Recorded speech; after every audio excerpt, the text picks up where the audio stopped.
The U.S. has sent a message of support for Ukraine as Russia continues what much of the world sees as provocative action toward its former Soviet partner. The U.S. and other nations are wondering if they should step in. Scott Thuman, who's reported from those front lines before, has the update. These satellite images, first published last month, served as an ominous warning, escalating tensions between Russia and Ukraine. Russian fighter jets and other military equipment positioned near Ukraine's border where just a month earlier there was nothing.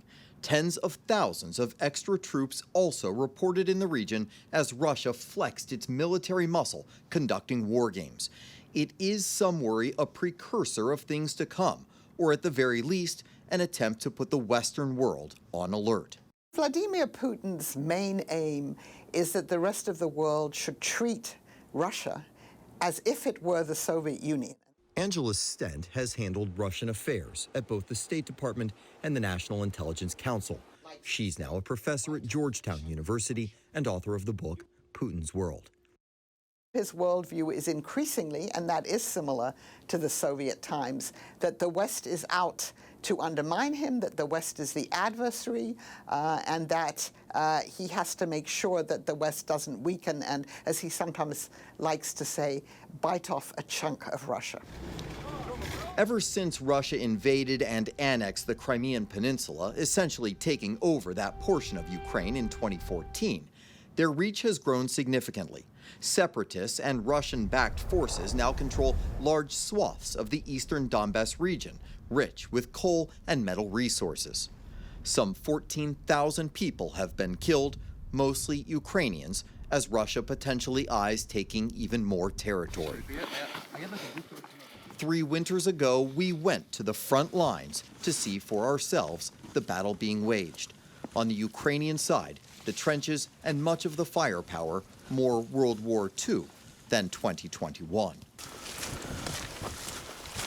Weaving our way through a freshly bombed-out neighborhood in eastern Ukraine, we are told to move quickly and stay low. And they have mounted there 4 fire position, 4 machine gun fire position. It's there. So they observe enemy position. Enemy positions on that slag pile right there.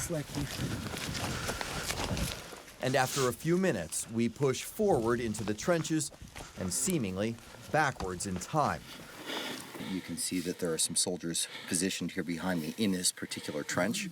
We've got little foxholes along the way, gunner positions that we've passed as well.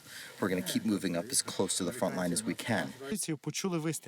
Even as we interview this father and son duo defending this part of the line, more gunfire breaks out. So we just heard a series of shots fired, not 100 yards away perhaps. We got down a little bit, but they say they're not terribly worried because they've become so used to it. It happens all the time. We have a small arm fire almost every day here.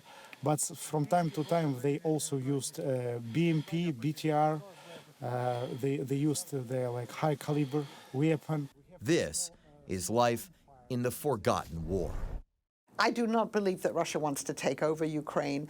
I do believe that it probably wants to keep this frozen conflict festering in southeastern Ukraine, which will make it very difficult for whatever government is in Kiev to rule the country and would make it impossible to join NATO or the European Union. President Biden and leaders of Europe's NATO military alliance have called on Russia to stand down and pull back.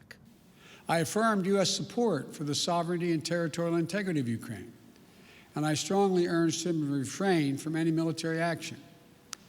Now is the time to de-escalate. Moscow claimed it scaled back, but the U.S. Secretary of State, Anthony Blinken, argued not enough and sent this message to Vladimir Putin. We'll continue to strengthen our security partnership in close collaboration with you to make sure that Ukraine can defend itself against aggression. We're aware that Russia has withdrawn some forces from the border of Ukraine, but we also see that significant forces remain there, significant equipment remains there. We're monitoring the situation very, very closely. Experts say Russia's actions demonstrate it can ignite an even larger conflict at will. These new developments a reminder that Russia isn't relenting and, in fact, seems intent on intensifying this long-lasting siege. I'm Scott Thuman for Full Measure.